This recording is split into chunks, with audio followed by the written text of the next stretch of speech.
Good morning to all बेटा। Last lecture में हमने किया था एप्लीकेशंस ऑफ डायमेंशनल एनालिसिस। ठीक है, फॉर्मूलाज हम कर चुके थे सारे।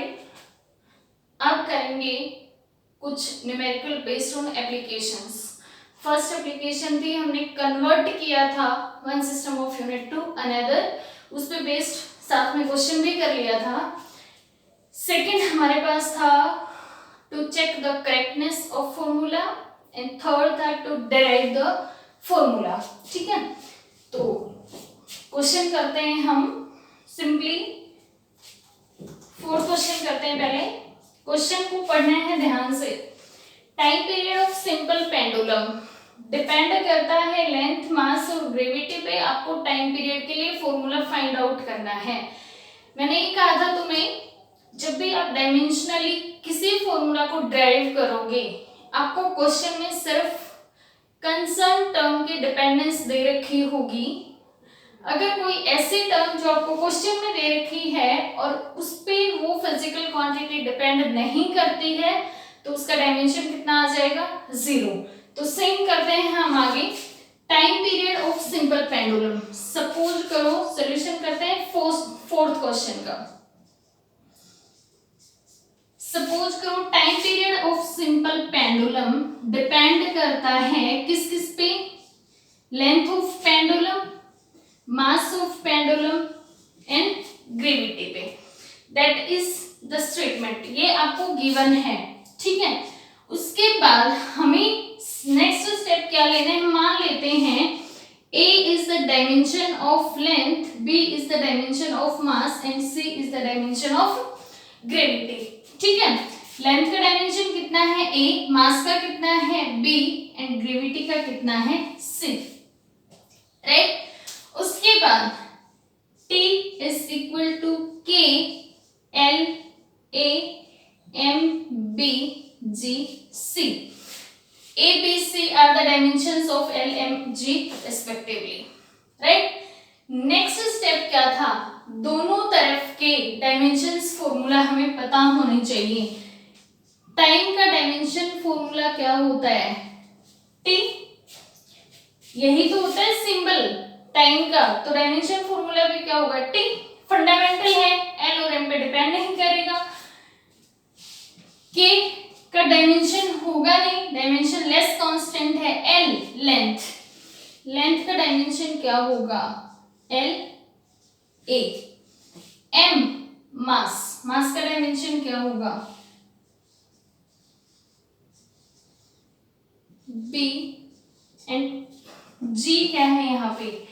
Gravity, acceleration due to gravity. Dimension formula LT minus 2, dimension कितना है? C। क्लियर है? इधर देखो dimensions of L0 M0 T1। Right, इधर है L का A यहाँ पे है और L का C यहाँ पे है। L का A प्लस C। M का कितना है यहाँ पे? B। T का कितना है यहाँ पे? Minus 2C। नेक्स्ट स्टेप क्या होता है? नेक्स्ट स्टेप में हम कंपेयर करते हैं बोथ साइड्स की बेसिक फंडामेंटल क्वांटिटीज को। तो कंपेयर करो बोथ साइड। L का डायमेंशन इधर कितना है? 0 और इधर कितना है? A plus C। तो आप लिख सकते हो यहां से A plus C is equal to 0। Right, M का डायमेंशन यहाँ पे कितना है? 0, यहाँ पे कितना है? B। Then B is equal to 0। ठीक है, T का डायमेंशन यहाँ पे कितना है? 1, यहाँ पे कितना है? Minus 2। Then T sorry minus 2C is equal to 1 और C is equal to minus 1/2। C की वैल्यू आ गई है, B की वैल्यू आ गई है। A की वैल्यू फाइंड आउट कर ले। A plus C is equal to 0। C कितना है? माइनस 1/2। पुट कर दो value. A minus 1/2 is equal to 0 और A is equal to 1/2। A की वैल्यू कितनी है? 1/2। B की वैल्यू कितनी है? 0। C की वैल्यू कितनी है? -1/2। सारी की सारी वैल्यूज उठाओ और यहाँ पुट कर दो, क्या आ जाएगा, t is equal to k l की पावर a इज 1/2, l का डायमेंशन 1/2, m की पावर 0, m का डायमेंशन 0, g का डायमेंशन है -1/2। ठीक है, इसके बाद देखो t is equal to k l की पावर 1/2, m की पावर 0 है मीन्स 1, g की पावर -1/2 है, तो इसको ले आए ऐसे। अगर आप चाहो तो इसको लिख सकते हो k √l/z, that is the dimension, that is the formula for time period of simple pendulum k √l/z। ध्यान से देखो, यहाँ पे जो k हमने लिया हुआ है, ये k आपके पास कांस्टेंट है, ठीक है, जिसको आप बोलते हो कांस्टेंट ऑफ प्रोपोर्शनैलिटी। डायमेंशन से इसके बारे में हमें कोई इंफॉर्मेशन नहीं मिलेगी। अकॉर्डिंग टू फॉर्मूला अगर आपको दिया हुआ है लाइक दिस, प्रूव करो t is equal to 2π√l/z by dimensionally, then k की वैल्यू यहाँ पे आप कितनी पुट कर दोगे, 2π। अदरवाइज कोई कंपल्शन नहीं है, आप t को k √l/z रख सकते हो, यहाँ पे k की वैल्यू है आपके पास कितनी, 2π। क्लियर है? तो यहाँ से हमने time period of simple pendulum का फॉर्मूला ड्राइव किया है। थर्ड एप्लीकेशन थी हमारे पास to derive formula with the help of dimensions. ठीक है, नेक्स्ट क्वेश्चन में आते हैं। थर्ड क्वेश्चन सॉल्यूशन देखो, क्वेश्चन को ध्यान से पढ़ना है। p plus a by b square b minus b is equal to rt, find the dimensions of a and b। सबसे पहले आपको जो टर्म्स दी हुई हैं उनका प्रिस्क्रिप्शन आपको पता होना चाहिए। अब ये इक्वेशन हमें पता है, कौन सी इक्वेशन है, वंडरफुल इक्वेशन है। वंडरफुल इक्वेशन है तो P यहाँ पे प्रेशर, P क्या होगा यहाँ पे प्रेशर, V क्या होगा यहाँ वॉल्यूम, और R होगा यहाँ पे कांस्टेंट जिसको आप बोलते हो गैस कांस्टेंट, और यूनिवर्सल गैस कांस्टेंट भी बोलते हो। ठीक है, आपको किसके डायमेंशंस निकालने हैं, ए और बी के। बहुत बहुत इजी है, यूज करना है प्रिंसिपल ऑफ होमोजेनिटी। ध्यान से देखो, P plus a by b square. Principle of homogeneity क्या कहता है, आप प्रेशर में प्रेशर को ही ऐड कर सकते हो। सेकेंड टर्म है V माइनस बी, आप वॉल्यूम में से वॉल्यूम को ही सब्ट्रैक्ट कर सकते हो। तो पूरी टर्म में आपको कोई एक डायमेंशन तो डेफिनेटली पता होगा। आपको ए का नहीं पता लेकिन आपको प्रेशर का तो पता है। प्रेशर का डायमेंशन फॉर्मूला तुमने निकाला होगा with the help of force per unit area. Force का कितना आता है, m1 l1 t-2, और नीचे कितना एरिया का L2। यहां से प्रेशर का डायमेंशन फॉर्मूला तुमने ड्राइव किया होगा m1 l-1 t-2। तो यहाँ पे देखो आप लिख सकते हो P is equal to a by b square. ध्यान से देखना, बहुत बार बच्चे ये कहते हैं P is equal to a by b square क्यों लिखा ma'am, P minus a by b square लिखना था क्योंकि ये प्लस है और इक्वल के इधर ले जाओगे तो माइनस हो जाएगा। ध्यान रखना है बेटा, हम डायमेंशंस को कंपेयर कर रहे हैं। Dimension of pressure is equal to dimension of a by v। Clear है? Dimension of pressure is equal to dimension of a by v square, v नहीं v स्क्वायर। ठीक है, तो हम यहाँ पे डायमेंशंस को कंपेयर कर रहे हैं, हम इक्वेशंस कंपेयर नहीं कर रहे हैं यहाँ। तो प्रेशर का डायमेंशन कितना है, m1 l-1 t-2, right, is equal to a by b square. हमें निकालना किसका है, a का निकालना है। तो आप ऐसे लिख सकते हो v square into m1 l-1 t-2, और v square is the square of volume, dimension कितना होता है वॉल्यूम का, एल क्यूब, और एल क्यूब का भी क्या है, स्क्वायर है। ठीक है, यहां से सॉल्व करो। m1 l की पावर 6 यहाँ पे है, -1 यहाँ पे है, कितनी बच जाएगी, 5t minus 2 is the dimension of a। Right, दोबारा देखो, ये है P is equal to a by v square, pressure का डायमेंशन है वही a बाई वी स्क्वायर का होगा, क्योंकि according to principle of homogeneity हम प्रेशर में प्रेशर को ही ऐड कर सकते हैं, तो a by v square is collectively represent pressure. तो आप यहां से लिख सकते हो p v square is equal to a, pressure का फॉर्मूला, वी स्क्वायर का डायमेंशन फॉर्मूला, सॉल्व करके किसका आ जाएगा, a का। क्लियर है।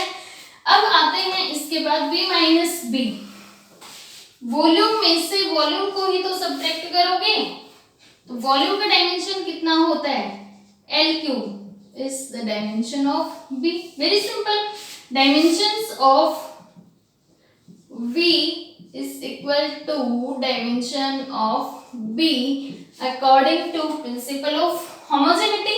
तो वॉल्यूम का कितना है, एल क्यूब, b का भी कितना होगा, वही होगा एल क्यूब, तो dimension of b is L cube. हमें a और b का डायमेंशन ही फाइंड आउट करना था। क्लियर है। इसके बाद नेक्स्ट क्वेश्चन है, बहुत इजी है,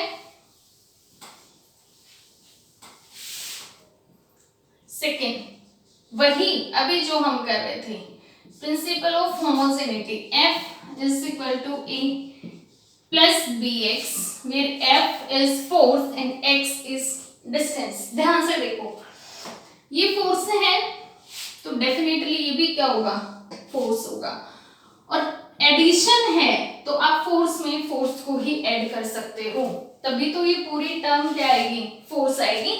ऐसा तो नहीं होगा ना यहाँ पे कि आपने यहाँ पे एक्सेलरेशन में वेलोसिटी को ऐड करके फोर्स बना दिया, या तो डिफरेंट नेचर की फिजिकल क्वांटिटीज को ऐड करके फोर्स बना दिया, नहीं। According to homogeneity same nature की फिजिकल क्वांटिटीज को आप ऐड कर सकते हो। तो यहाँ से देखो, dimensions of F is equal to dimensions of A, और F के dimensions m1 l minus 1 sorry m1 l1 t minus 2, that is the dimension of force, और यही डायमेंशन किसका होगा, A का। हमें यही तो फाइंड आउट करना था। ठीक है, अब डायमेंशंस ऑफ B, अकेले B का डायमेंशन फोर्स के इक्वल नहीं है, Bx का डायमेंशन है ना, वो किसके इक्वल है, फोर्स के इक्वल है। ठीक है, हमें निकालना किसका है, B का, then F by x is the dimension of B। x क्या है, डिस्टेंस है फोर्स का, m1 l1 t minus 2 upon x का कितना होगा, l। l से l तो कैंसिल हो जाएगा, l प्लस 1 ऊपर है और l प्लस 1 नीचे है, देन B का डायमेंशन होगा m1 t माइनस 2। A का dimension m1 l1 t minus 2, B का डायमेंशन m1 t माइनस 2। ठीक है, यहाँ पे भी हमने क्या यूज किया, प्रिंसिपल ऑफ होमोजेनिटी। कितने भी फॉर्मूले हैं हमारे पास, सब में हम यूज कर सकते हैं प्रिंसिपल ऑफ होमोजेनिटी को। जब हम चेक करते हैं फॉर्मूलाज को, जब हम डायमेंशंस निकालते हैं डिफरेंट वेरिएबल क्वांटिटीज के, डिफरेंट फिजिकल क्वांटिटीज के, उस टाइम पे हम यूज करते हैं प्रिंसिपल ऑफ होमोजेनिटी। ठीक है, इसके बाद नेक्स्ट क्वेश्चन है, वो थोड़ा सा डिफरेंट है।